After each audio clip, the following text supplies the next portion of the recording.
Welcome to MS academy. আমার সামনে আছে পূর্ণিমা, আর ও অনেকটাই নতুন স্টুডেন্ট। ওকে একটা চ্যালেঞ্জ দিচ্ছি কর্ড প্রোগ্রেশনের উপরে।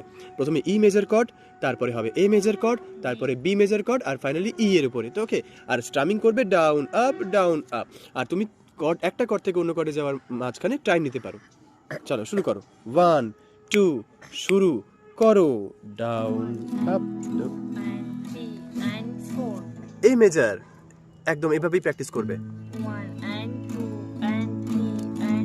বি মেজর, দুই ঘর সরিয়ে দিল এই মেজরটাকে, আর ফার্স্ট স্ট্রিং পারফেক্ট। আর 4 নম্বর স্ট্রিং থেকে বাজাবে 2 and 3 and 4 and পারফেক্ট। এবার ই মেজর, খুব ভালো হয়েছে, অনেকটা ভালো সাউন্ডও আসছে। কত 1 মাস হয়েছে মোটামুটি তুমি প্র্যাকটিস করছো।